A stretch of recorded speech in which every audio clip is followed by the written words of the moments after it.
기도드리겠습니다. 하나님 아버지, 우리를 창세진에 택하여 주시고 특별히 오늘 예배자로 이 자리에 불러주시니 감사합니다.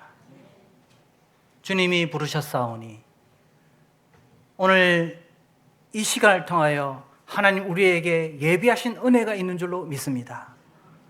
주님, 오늘 각자에게 필요한 그 은혜를 허락하여 주시옵소서. 또한 종은 그저 그 은혜의 통로만 되게 하시고 주님, 당신의 놀라운 그 계획과 목적이 선포되는 주님의 도구만 되게 하여 주시옵소서.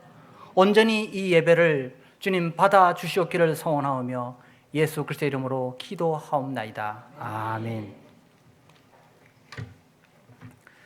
오늘은 구약의 솔로몬 왕의 이야기를 함께 우리 묵상하고 우리 살펴보면서 오늘 이 솔로몬의 일생이 오늘 우리에게 어떤 의미가 있으며 또 하나님께서 이 솔로몬의 일생을 통해서 오늘 우리에게 어떤 말씀을 주시는지를 한번 살펴보며 오늘도 은혜 받는 시간이 되기를 바랍니다.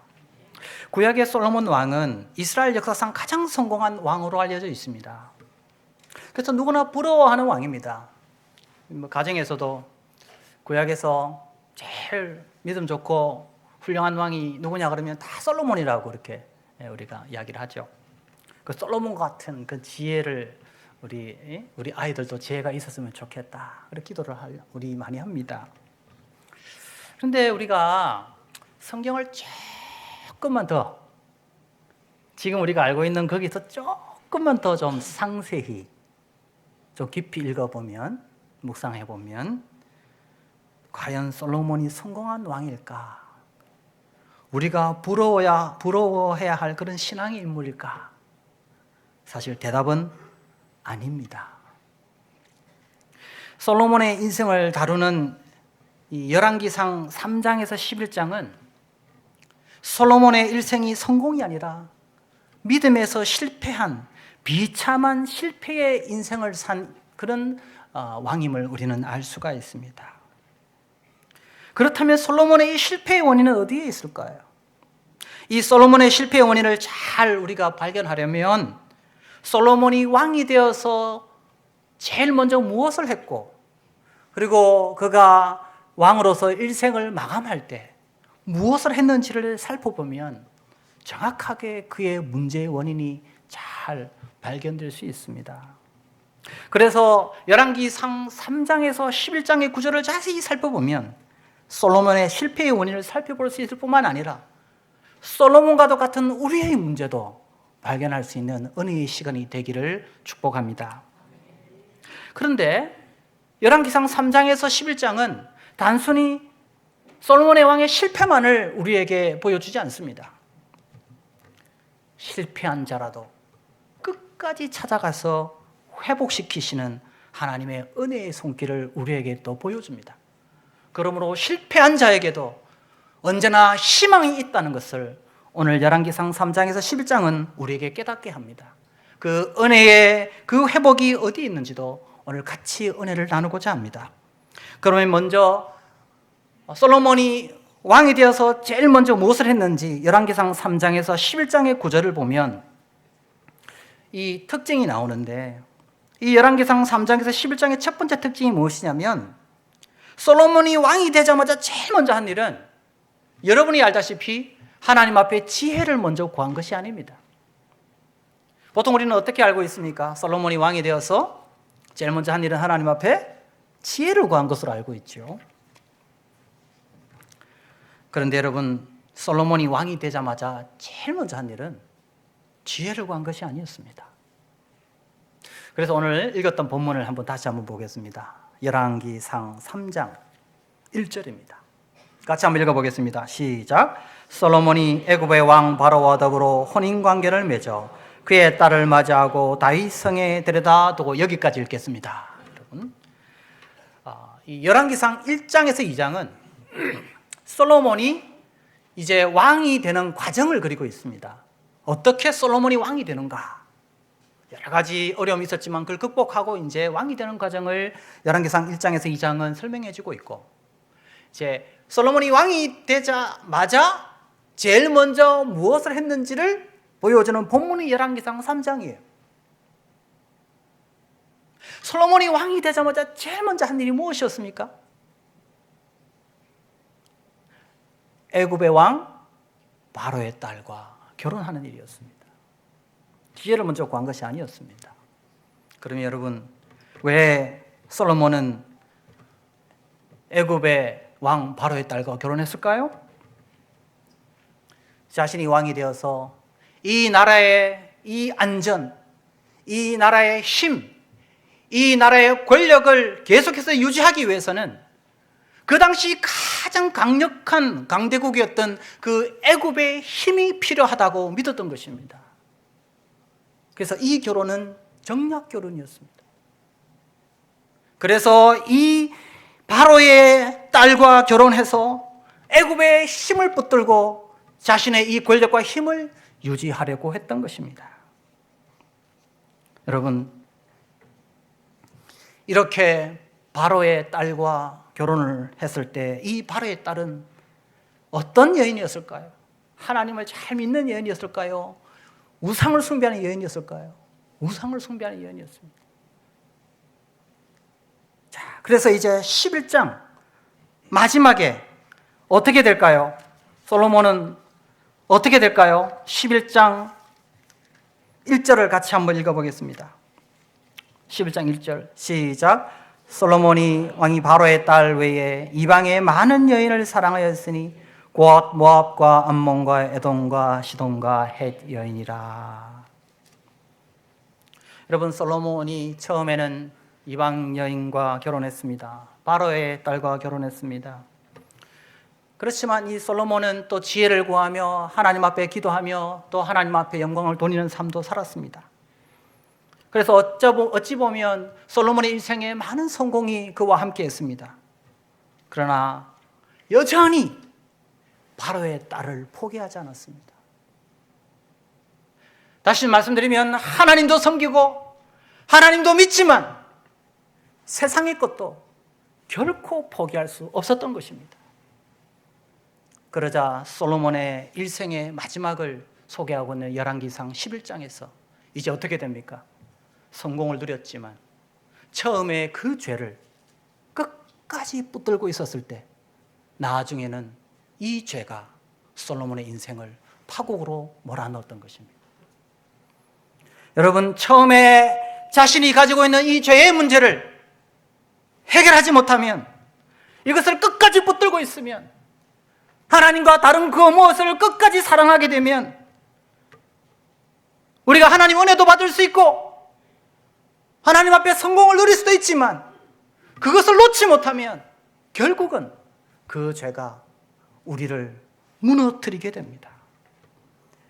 현재 우리 안에 있는 이 문제를 해결하지 못하면, 이것을 놓지 못하면 결국은 우리의 인생이 실패로 끝날 수 있음을 우리는 깨달아야 할 것입니다. 최근에 여러분 보십시오. 버닝썬이라든지 정관계 로비라든지 기타 등등 이런 많은 주변에 많은 사람들의 실패를 보는데, 심지어 어떤 분은 자살해서 죽는 경우도 있습니다. 더 안타까운 것은 그런 사람들 가운데 교회에 크리스찬들이 있더라는 것입니다. 그 사람들이 처음부터 그랬을까요? 처음부터 나는 마약을 하고, 처음부터 나는 로비를 하고, 처음부터 나는 불법을 행했다라고 했을까요? 아닙니다. 아마도 처음에는 아주 믿음 생활을 했을 것이고 하나님 앞에 신실하게 신앙생활을 했을 것입니다. 근데 한 가지 죄가 들어올 때 그 죄를 용납하고 붙들고, 그리고 하나님과 겸하여서 같이 그런 죄를 붙들고 있었을 때 그 죄가 결국은 그를 그렇게 파국으로 몰아넣었던 것입니다. 여러분, 우리 안에 어떤 죄가 있다 할지라도 그걸 놓고 하나님 앞에 기도하고 부르짖고 나아가면 우리 주님께서 그 죄를 해결해 주실 줄로 믿습니다. 부르짖어야 합니다. 그리고 하나님 앞에 그 죄를 놓고 간구해야 됩니다. 우리 주님은 반드시 해결해 주실 줄로 믿습니다. 두 번째, 이 구조에 나타난 두 번째 특징은 무엇일까요? 처음에 솔로몬은 애굽의 그 바로의 딸과 결혼을 했지만 그래도 하나님 앞에 간구합니다. 내 나라를 통치하기 위해서는 하나님 지혜가 필요합니다. 하나님께서 너 무엇을 원하느냐? 그랬을 때 주여 저에게 지혜를 주십시오. 다스릴 수 있는 지혜를 주십시오 라고 합니다. 그런데 우리 한국 교회에서 가장 많이 오해되고 있는 것 중에 하나가 뭐냐면 바로 이 지혜를 잘못 오해하고 있습니다. 보통 우리 아이들에게 기도할 때 주여 우리 아이들에게 솔로몬의 지혜를 주시옵소서 이렇게 기도를 하죠. 그때 지혜는 이제 수학 점수도 좀 잘 맞고 영어도 좀 그죠? 이렇게 그죠? 샤론 채처럼 그죠? 막 잘하고 그죠? 회화도 잘하고 뭐 이런 지혜를 우리가 생각을 할 때가 있어요. 근데 솔로몬이 구한 지혜가 무엇인가? 우리 본문을 조금 더 깊이 묵상해 봅시다. 여러분 열왕기상 3장 9절에서 10절입니다. 열왕기상 3장 9절에서 10절. 같이 한번 읽어볼까요? 열왕기상 3장 9절에서 10절 화면에도 있습니다. 같이 읽겠습니다. 시작. 누가 주의 이 많은 백성을 재판할 수 있사오리까? 듣는 마음을 종에게 주사 주의 백성을 재판하여 선악을 분별하게 하옵소서. 솔로몬이 이것을 구하매 그 말씀이 주의 마음에 든지라. 솔로몬이 구한 것이 무엇이었습니까? 바로 어떤 마음이죠? 듣는 마음. 솔로몬이 구한 지혜는 바로 듣는 마음이었습니다. 어떤 자가 지혜로운 자입니까? 점수를 많이 받는 거예요? IQ가 좋은 거예요? 아닙니다. 솔로몬의 지혜는 하나님의 말씀을 들을 수 있는 귀를 달라고 기도했습니다. 바로 듣는 마음을 가진 그가 지혜로운 자인 줄로 믿습니다. 아무리 똑똑하고 그가 아무리 세상적으로 성공을 하고 사회에 명성을 얻고 권력을 가지고 힘을 얻어도 하나님의 말씀을 듣지 않으면 아무런 의미가 없습니다. 하나님의 말씀에 겸손히 무릎을 꿇을 수 있는 그가 지혜로운 자인 줄로 믿습니다. 솔로몬이 왜 지혜로웠습니까? 그는 왕이었습니다. 세상의 권력도 가지고 있었습니다. 힘을 가지고 있었습니다. 그렇지만 그는 무릎을 꿇고 하나님의 음성에 귀를 기울이는 겸손한 심정을 가지고 있었습니다. 그가 바로 지혜로운 자인 줄로 믿습니다. 자, 그런데 솔로몬이 마지막에 죽기 전에 어떻게 되었을까? 여러분, 아까 화면에 제가 이게 안 나왔는데요. 우리 열왕기상 11장을 한번 보겠습니다. 열왕기상 11장, 여러분 성경을 한번 살펴보시면 화면이 나오네요. 감사합니다. 열왕기상 11장 9절에서 11절. 열왕기상 11장 9절에서 11절 화면에 있습니다. 같이 한번 읽어보겠습니다. 시작. 솔로몬이 마음을 돌려 이스라엘의 하나님 여호와를 떠남으로 여호와께서 그에게 진노하시니라. 여호와께서 일찍이 2번이나 그에게 나타나시고 이 일에 대하여 명령하사 다른 신을 따르지 말라 하셨으나 그가 여호와의 명령을 지키지 않았으므로. 처음에는 어땠습니까? 하나님의 그 말씀을 듣게 해달라고, 그래서 하나님의 그 말씀에 따라서 세상을 향하여 하나님의 말씀으로 심판하게 해달라고 그가 간절히 기도했고, 그래서 하나님께서 그에게 지혜뿐만 아니라 더 많은 것을 주었습니다. 그러나 이제 솔로몬은 어떻게 변질되어 갔습니까? 하나님이 찾아왔습니다. 몇 번이나 찾아왔습니까? 몇 번요? 2번이나 찾아왔어요. 그런데도 듣지 않습니다. 지혜로운 솔로몬이 이제는 지혜를 상실한 솔로몬이 되고 말았던 것입니다. 여기서 우리는 참된 지혜가 무엇인지를 깨달을 수 있습니다. 참된 지혜란 무엇입니까? 하나님의 말씀에 순종하여 그 말씀을 듣는 자입니다. 그래, 누가 어리석은 자입니까? 듣지 않는 자입니다. 말씀을 멀리하는 자입니다. 늘 자기만 옳다고 주장하는 자입니다. 그가 바로 우매한 사람입니다. 이렇게 하나님을 떠나서 듣지 않게 되자, 지혜를 잃어버리자, 하나님은 솔로몬에게 징계를 내리기 시작합니다. 하나님의 징계 방식이 너무나도 독특합니다. 하나님의 징계 방식이 무엇일까요? 여러분, 열왕기상 11장 19절에서 22절을 한번 보겠습니다. 이 화면에 나옵니다. 열왕기상 11장 19절에서 22절입니다. 같이 한번 읽어보겠습니다. 시작.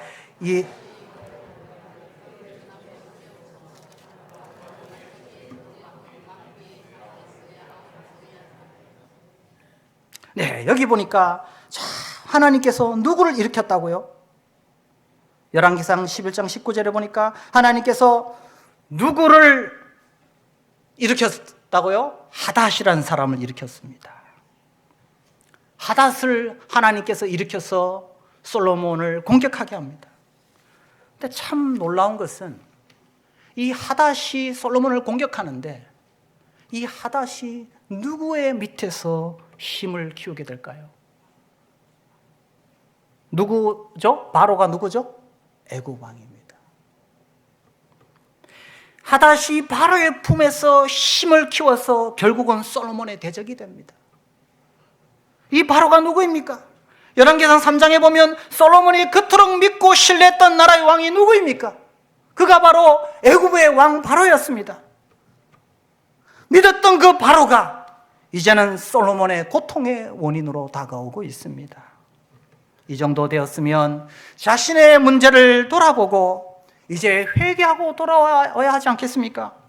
애굽이 자신의 우상이었음을, 애굽이 그의 주인이었음을 깨닫고 돌아와야 했습니다. 그토록 의지했던 그 애굽이 그에게 칼날이 되어 돌아올 때 솔로몬은 그 애굽이 우상이었음을 그는 깨달아야 했습니다. 안타깝게도 솔로몬은 자신의 근본적인 문제, 열왕기상 3장에 나타난 그 애굽을 신뢰하는 그의 문제를 돌아보지 못합니다. 그러자 하나님은 또 한 사람을 들어서 솔로몬을 징계합니다. 그런데 이 한 대적을 일으키는데 이 대적은 외부의 대적이 아니고 내부의 대적입니다. 내부의 대적이 더 무섭습니다. 그가 누구일까요? 바로 여로보암입니다. 솔로몬의 건축 사업에 임명됐던 이 여로보암이 솔로몬의 가장 무서운 대적이 됩니다. 결국 나중에 어떻게 됩니까? 이 여로보암 때문에 솔로몬의 나라가 분열됩니다. 여로보암이 아히야 선지자의 예언을 받고 솔로몬이 이제 그를 핍박하기 시작합니다. 그러자 이 여로보암이 어디에서 피난처를 삼게 됩니까? 어디로 도망갈까요? 열왕기상 11장 40절을 한번 보겠습니다. 열왕기상 11장 40절입니다.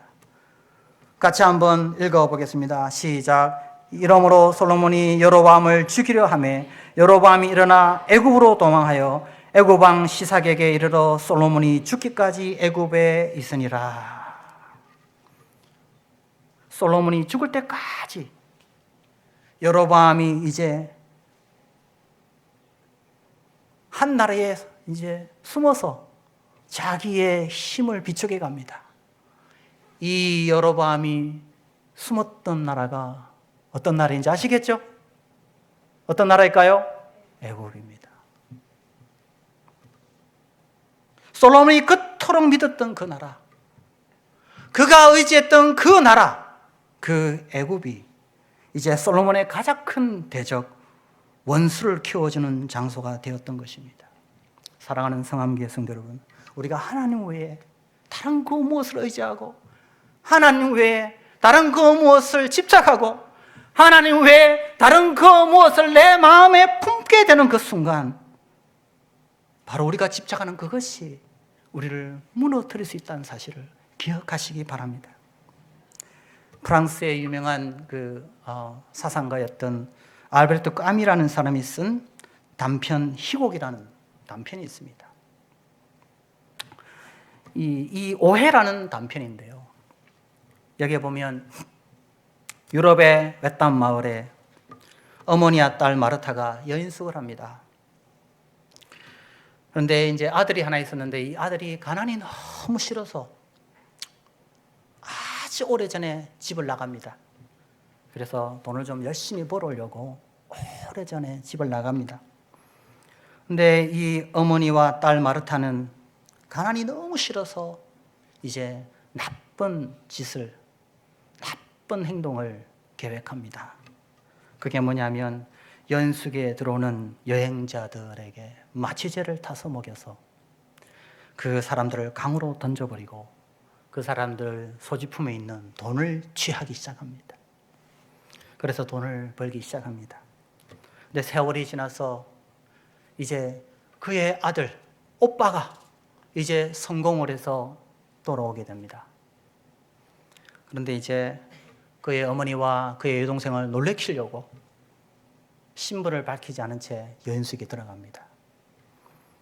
그런데 그 어머니와 여동생은 그 여인숙에 찾아온 그 남자가 너무 오랜 세월 보지 못했기 때문에 알아보지 못합니다.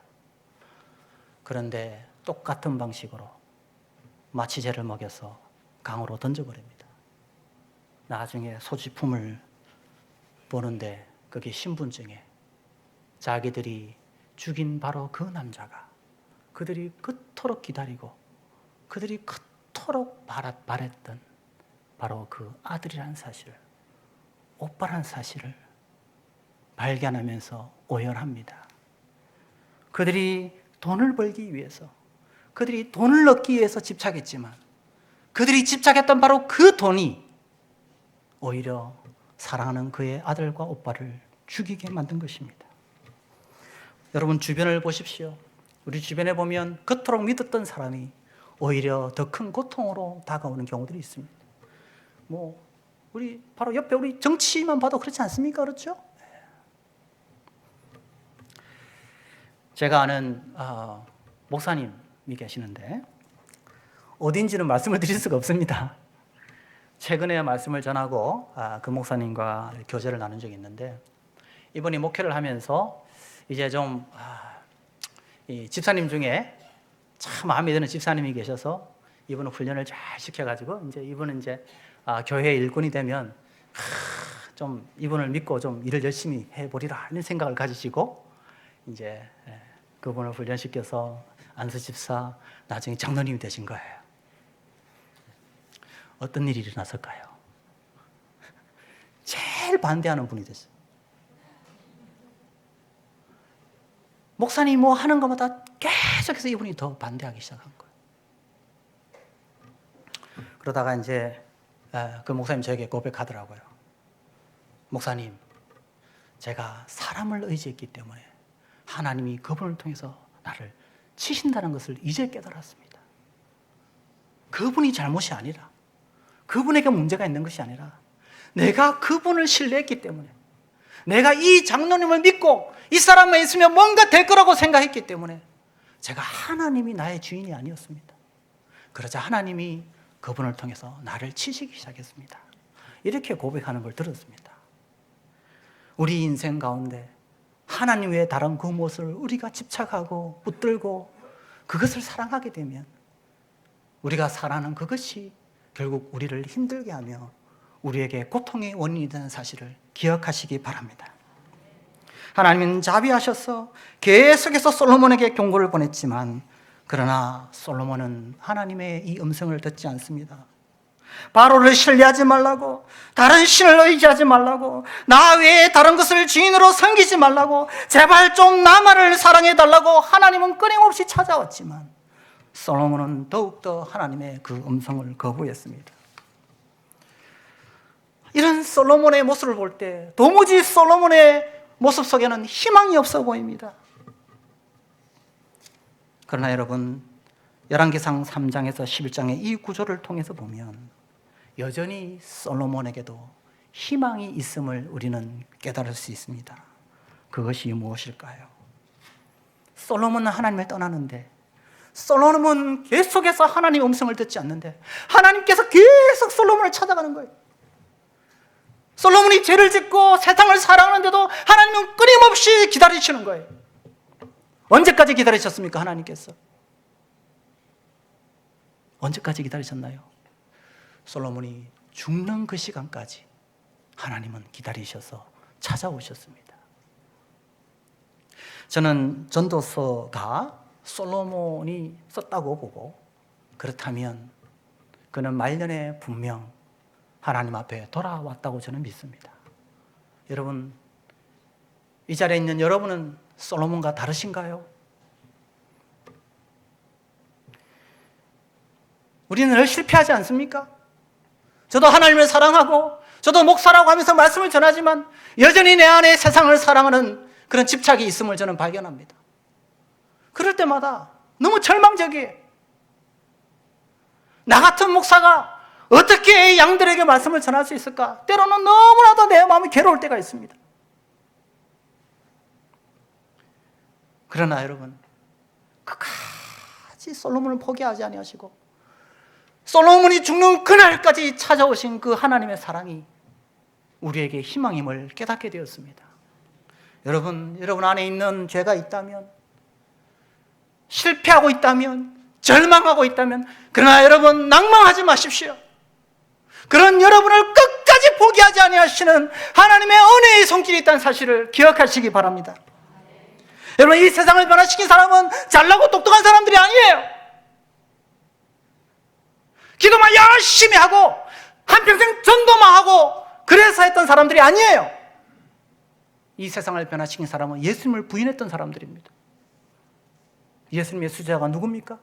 베드로입니다. 베드로가 어떤 사람입니까? 예수를 모른다고 부인했던 사람입니다. 어떻게 그런 베드로가 위대한 하나님의 사도가 될 수 있었습니까? 그 베드로를 포기하지 아니하시는 예수님의 사랑 때문입니다. 예수님을 떠났는데 예수님이 가이사랴 거기서 물고기를 잡고 있는 베드로에게 찾아가지 않았습니까? 지금도 하나님은 여러분을 찾아가시는 줄로 믿습니다. 여러분, 가장 위대한 사도 중에 한 사람이 누구예요? 바울이지 않습니까? 바울이 어떤 사람입니까?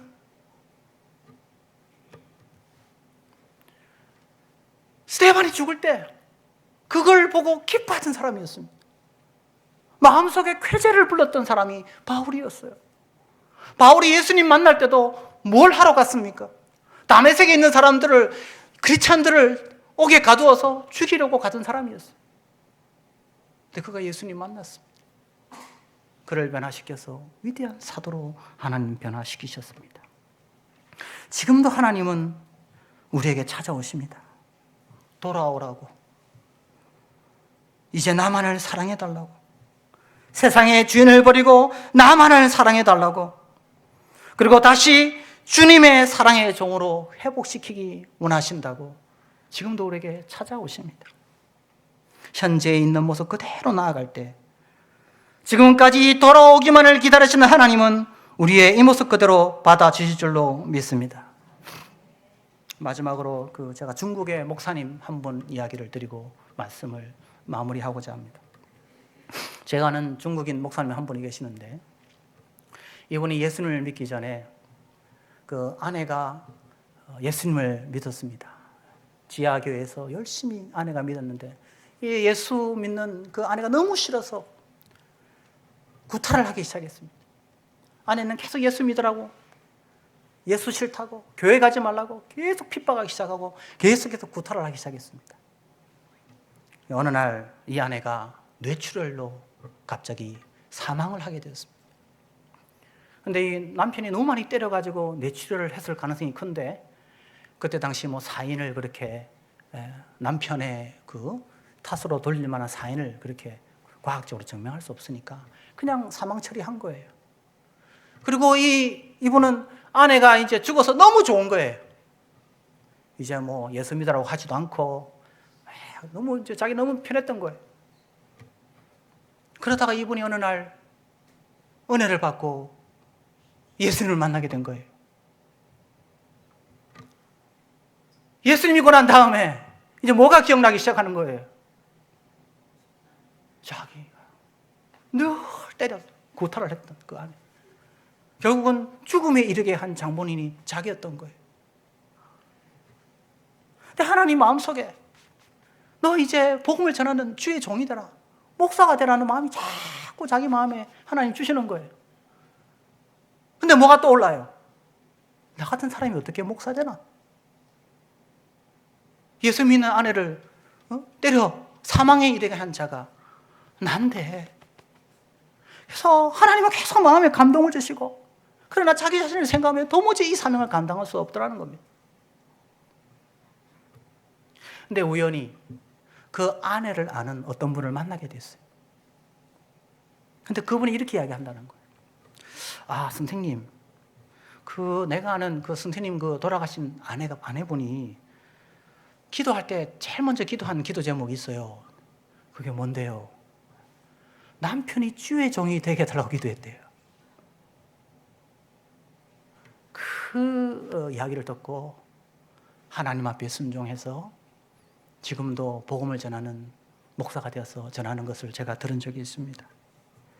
그런 사람도, 그렇게 죄 많은 사람도 하나님이 찾아가셔서 변화시키셔서 위대한 일꾼으로 사용하고 계십니다. 여러분, 어떤 죄가 있다 할지라도 이 시간 하나님 앞에 그 죄를 고백하고 하나님 앞에 나오면 베드로를 변화시켰던 하나님, 바울을 변화시켰던 하나님, 아나를 때려 죽였던 그 죄인 중에 괴수 같은 사람도 변화시켜서 하나님의 일꾼으로 사용하신 그 하나님이 여러분을 변화시켜 주실 줄로 믿습니다. 여러분을 사용하여 주실 줄로 믿습니다. 그 사랑에 우리 감사하며 주께로 나아오는, 그리하여 하나님 앞에 영광 돌리는 신실한 성암교회 성도님 되시기를 주님의 이름으로 축복합니다. 우리 좋으신 하나님, 우리 찬양하고 우리 한번 기도하겠습니다.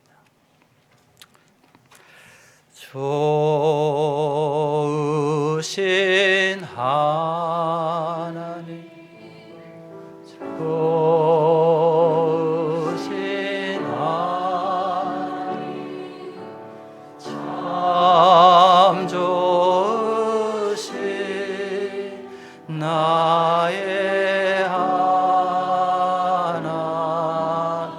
용서의 하나님, 용서의 하나님, 용서의 하나님, 참 좋으신 나의 하나. 긍휼의 예수님 합시다. 긍휼의 예수님,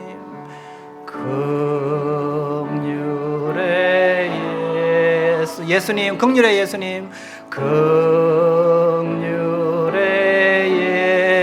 예수, 참 좋으신, 참 좋은 나의 예수님, 나의 예수.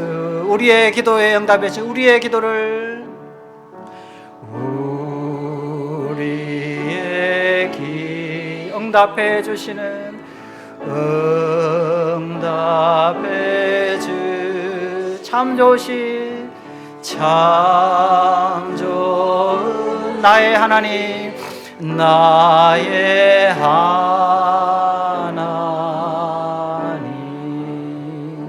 우리 한번 기도합시다. 혹시 아직도 내려놓지 못한, 우리가 붙들고 있는 세상에 다른 집착하는 거 무엇이 있다면 하나님 이 시간 내려놓게 하여 주시옵소서. 하나님, 우리가 집착하는 그것이 나를 무너뜨리지 않도록 주님 오셔서 우리의 마음을 다스려 주시옵소서. 이전에 예수님을 떠났던 베드로가 두 손 들고 주님 앞에 나왔듯이 이제 주님 앞에 나아가게 하여 주시옵소서. 그리하여 바울을 변화시키고 중국의 그 목사님을 변화시키고 그리고 베드로를 변화시키듯이 우리를 변화시켜서 당신의 종으로 사용하여 주시옵소서. 우리 한번 기도하겠습니다. 하나님 아버지 감사합니다. 이 시간 주여 찾아와 주시고 우리를 당신의 종으로 사용하여 주시옵기를 간절히 원하옵니다.